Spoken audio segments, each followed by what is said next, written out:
In the bottom-up part of this lecture, we were first building with logic gates and flip-flops some part of the CPU, an ALU, so that together with a register file we could do operations like adding two registers, subtracting a register from another register, loading some immediate value into a register. And all these operations could be encoded into a bit pattern, into a machine instruction.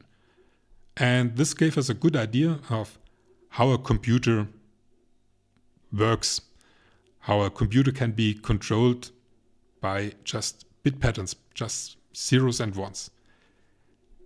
But for actually understanding how a computer works, one detail was missing. In a computer, when a program gets executed, these instructions are in memory and are executed in a sequential order. And this sequential execution of a program was the topic of the last exercise, which was called ULM on paper, because you were basically simulating on paper how a program gets sequentially executed, how instructions are fetched, decoded, executed, and how an instruction pointer is involved to determine what instruction gets executed next. And in this video, I want to review this exercise. I also want to give you an idea how the same actually can be realized in hardware. I will show you the ULM realized on an FPGA. And there I also will show you, for example, how the program gets loaded into memory in a very simple way. And then I also, in the end, want to give you an outlook how we will go on in this lecture. Because we certainly don't want to simulate each program on paper, what the output or the result of this program is. But sometimes we also not just want to use hardware, sometimes we want to look into the hardware. And in the end, I will show you how this virtual machine will look like, which is basically a compromise between doing it on paper and doing it just on hardware.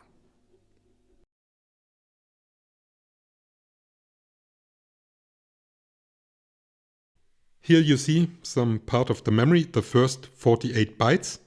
The program is already loaded into memory.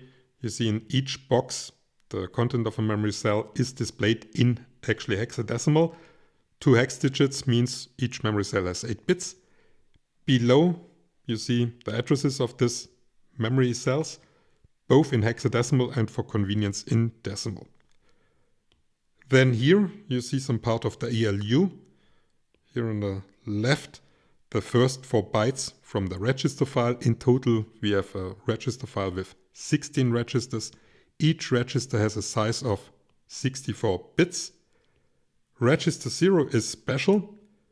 If you read from it, you always get the 0-bit pattern. If you write to it, it has no effect. On the right, you see the 4 status flags. After, for example, an addition or subtraction, these will be updated. If you see empty boxes, it always means that the current state is undefined. Then here on the left, you see some part of the control unit. This here is the instruction pointer, 64 bits. And this instruction pointer always contains the address from which the next instruction will be fetched. Each instruction has 32 bits. And when you fetch an instruction, it gets fetched into this instruction register. Then you see here the output device. You know the program prints out some characters and then you simply append them after each other. And when the program terminates, it terminates with some exit code, and the exit code can be then displayed here. Now when you start with the execution, you first look at the instruction pointer, which tells you from where the next instruction should be fetched, which is in this case from address 0. From there we have to fetch this 4 bytes into the instruction register. That means after fetching it, we have here the following content. Then you have to look up in the instruction set the opcode. You have to decode the instruction, and when you decode it, you see that these 4 bits refer to the destination register, and this part this 20 bits to the immediate value. This immediate value should be 0 extended and then loaded into register 1. That means after that you have here this bit pattern. Lots of zeros and then this hex 20. So now we are in the last stage of this von Neumann cycle, and here we have to check whether the instruction did change the instruction pointer, which is only the case for jump instructions. So here we do have to increment it by 4. And then we have finished the first instruction, so we change this here to 1. And we begin with the next von Neumann cycle. And then you see the meaning of instruction pointer. It's pointing to the memory location with the next instruction, and the content of this 4 bytes will then be fetched into the instruction register. So into here. So basically the instruction register after the fetch is what you have at the end of the instruction pointer. So this here. And of course you know this from programming in ABC, that this is basically dereferencing the instruction pointer. Now when you decode this instruction, you see that it's a fetch instruction. It's supposed to fetch 1 byte from this address, the address stored in register 1. And this address is here. So what we see here is that register 1 is pointing to this memory location, to this byte. And this byte, let's mark it in yellow, gets then copied into register 2, 0 extended. So lots of zeros again. And then hex 48. And then again we have to check whether it was a jump instruction, which is not the case, and that means we have to increment the instruction pointer once again. And then we are done with the second instruction. The exercise for that was called ULM on paper, and you literally got a piece of paper with this initial state of the ULM, also some slides and some stickers. And then you were executing this program instruction by instruction to get a feeling for this concept of sequential execution of a program. And that meant for each cycle you were using a new slide, we're putting it on top of a previous slide or initially on the paper, and then you were using the stickers to denote how certain things changed, contents of registers. And at the end, you then had basically a flipbook for the execution of the program. Now you know that in the end it was just printing 1 character, which is kind of disappointing, but it was taking us long enough. But if we review the remaining execution of the program, it's kind of easy to see how we easily could modify this program in a way that it's actually printing out something like Hello World.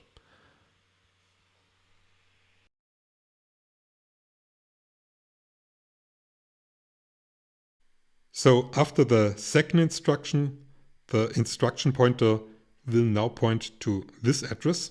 And actually from now on I want to just use this red arrow to denote the instruction pointer. And with this red box, I will denote the content of the instruction register after we fetch the instruction. This instruction will subtract 0 from register 2, so from here, and store the result in register 0, which means we will not see here any change. But what we will see is that the status flags will be updated. They will be afterwards 0, 0, 0, 0. We certainly don't have an overflow, we don't have the sign flag set, and this means we are done with the execution. We update the instruction pointer, which means that this here now changed to here. Then we update the instruction register, we fetch the instruction. That means we are now here. This instruction is a conditional jump instruction. It checks whether the 0 flag is 1, and in this case it would jump a few instructions forward, actually to the instruction which will terminate the program. In this case the 0 flag is 0, so it will not jump. That means in this case we again increment the instruction pointer. That means this pointer now goes to here. Then we fetch the instruction, which means this will be loaded into the instruction register. And when we execute this instruction, we finally see some character printed out on the output device. The character with this ASCII code. The ASCII code stored in the low byte in register 2. And that means here we have an H, and afterwards the instruction pointer gets incremented by 4. So after this instruction it's pointing here, and we fetch this instruction. This instruction was incrementing the value in here in register 1 by 1. And that means we now have here a hex 1, and this in turn means that it's now pointing to this memory location. And then we again increment the instruction pointer by 4. So it's now pointing to here. We then fetch this instruction. This instruction is an unconditional jump instruction. It will decrement the instruction pointer by 20. We are currently at address 24. That means afterwards it will point to here. And then we fetch from there these 4 bytes. Now here we're back at what was originally the second instruction, which was fetching from the end of this black arrow 1 byte, which means this byte will be fetched into register 2. So that means now we have here a 0-bit pattern. Then again we increment the instruction pointer, and then we fetch this instruction, which was for some reason subtracting a 0 from a register, a 0 from this register, and was storing it in register 0. So again, we do not see here any change, but we will see that in this case the status flags will be updated, and in particular the 0 flag. All the other flags will be as before, but the 0 flag will be 1. But that's it for this instruction. We simply increment then the instruction pointer, and we are done with this cycle. Then in the next cycle we fetch this instruction, which was this conditional jump instruction. It does execute jump if the 0 flag is 1, which is now the case. And it will jump forward 4 instructions or 16 bytes. So it will jump over these 4 bytes, these 4 bytes, these 4 bytes, and then we are here. So this in total incremented it by 4, 8, 12, 16. So that means in the next cycle we fetch this instruction. And this instruction is a halt instruction for terminating the program. And this here will be the exit code, hex for 1. And this is what you will see after the program terminated. Now let's review the structure of this program so that you see that with a small modification here, we easily could change this into an actual Hello World program. Because basically you see what you have to do is you have to write down here the ASCII code for, let's say, Hello World, and then you need a terminating byte for the string, and that's it.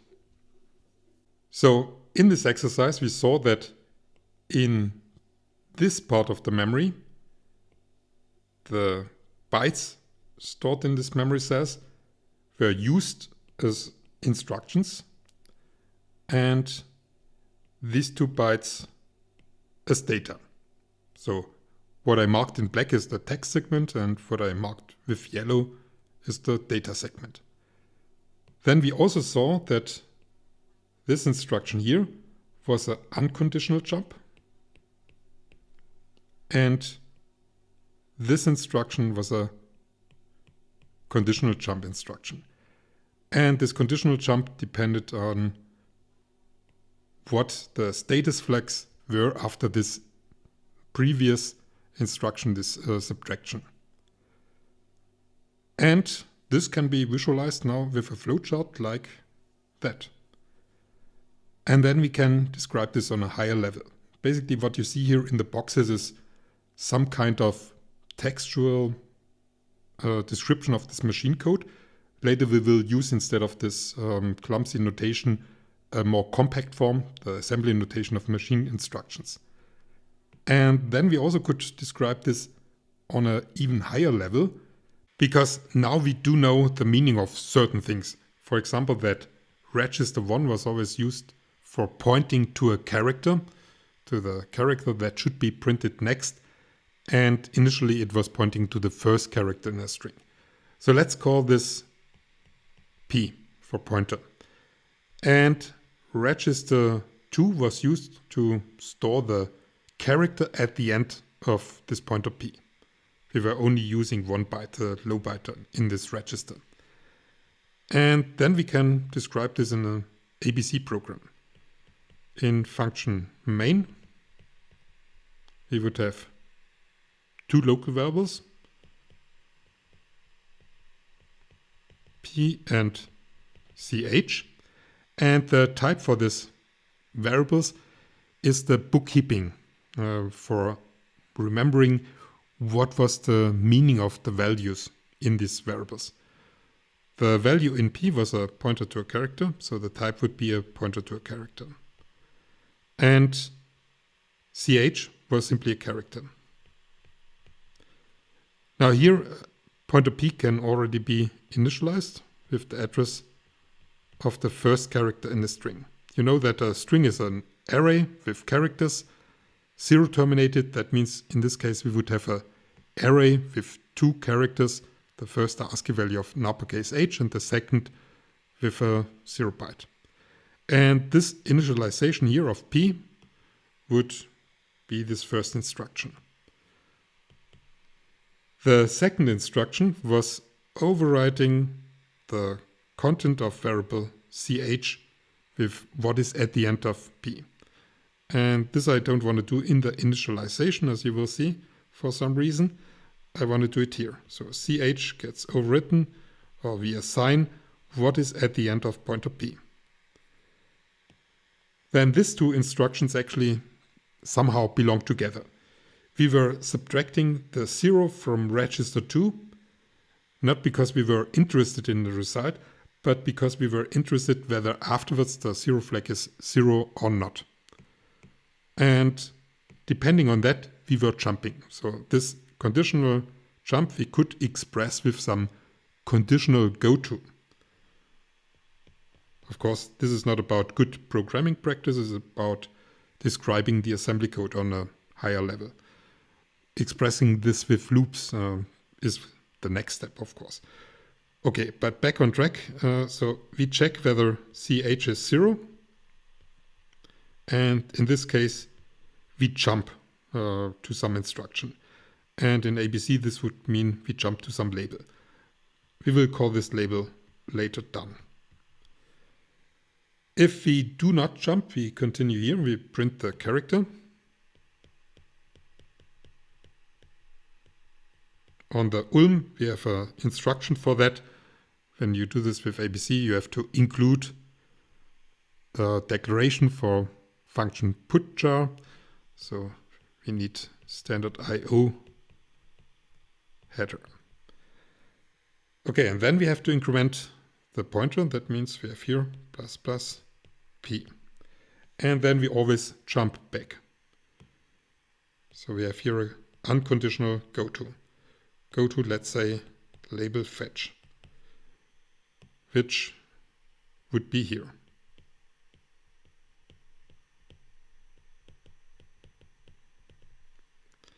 And that means after this goto, we would have a label done.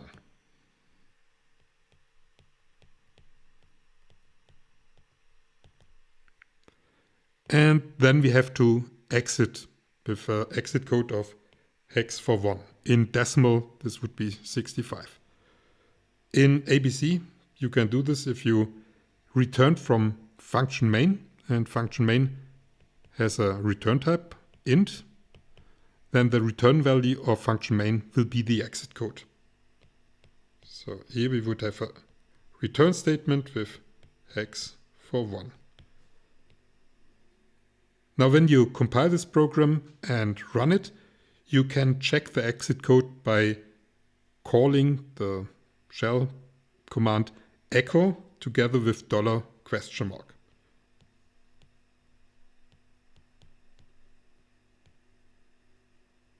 And this will print the exit code of the last command that was executed.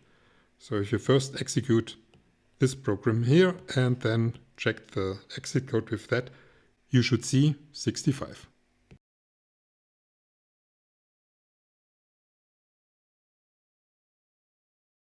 Changing the program such that it's actually printing hello world and not just a single character wouldn't be that difficult. What would be difficult, however, or at least tedious, would be to simulate the program then on paper. But the ULM not only exists on paper, it also exists in hardware. It's realized on a FPGA. And in the last part of this video, I will show you how I actually first load this program into the memory of the ULM and then start with the execution of the ULM. What you see here on the left is not a computer, it's just a terminal.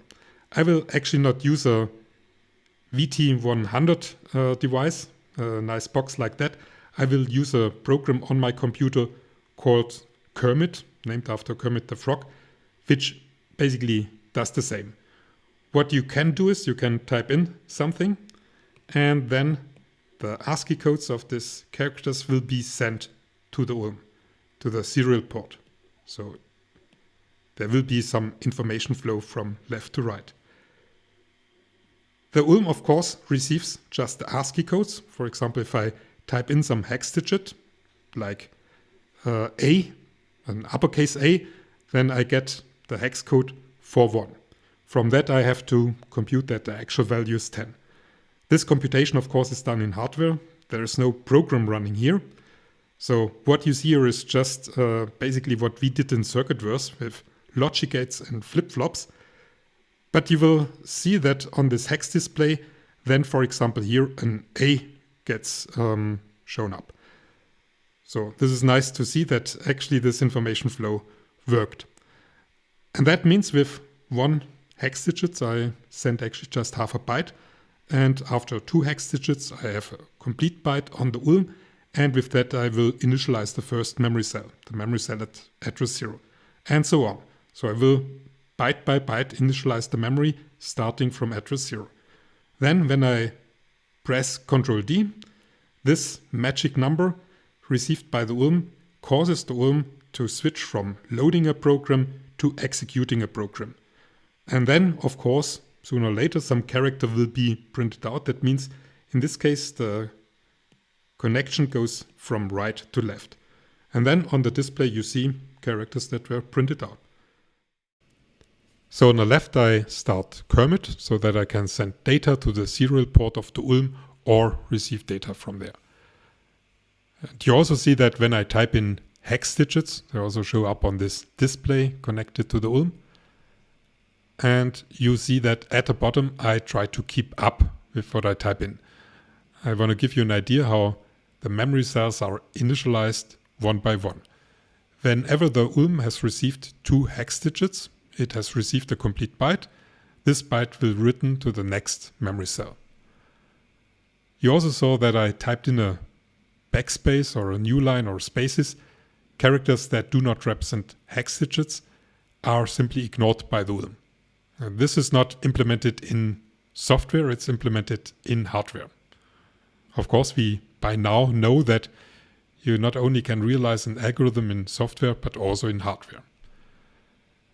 Now, by the way, I already start typing in the string that will be printed out.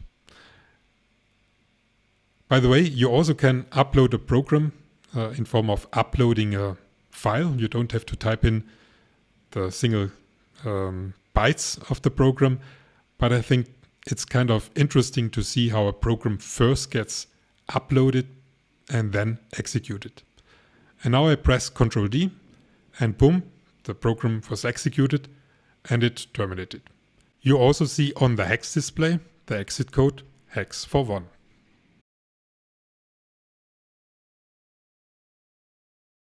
In one of the next videos I show you how to use the ULM generator to generate the ULM virtual machine for your computer, and that means you can type in these programs into a text file and run them in the terminal like that if you just want to see the output, or if you want to look into the computer to see what happens after each instruction, you can use this debugger. There you see the memory cells, the registers, the output device, and then you can execute a program instruction by instruction if you want. And then you can check how registers change and, for example, see how single characters are printed out at a certain point of time. And then, of course, you also can simply let the program run until it terminates, like here with exit code 65. The ULM generator not only generates the virtual machine, the debugger, it also generates an assembler. And that means you don't have to write these programs in machine code. You can use assembly notation for it. And here I, for example, modified the program in such a way that it's printing Hello Welt instead of Hello World. And I think also the exit code in this assembly program is 0. But then you see, after translating this with the ULM assembler into machine code, you basically have the same as before. You just had a more convenient way to get this machine code.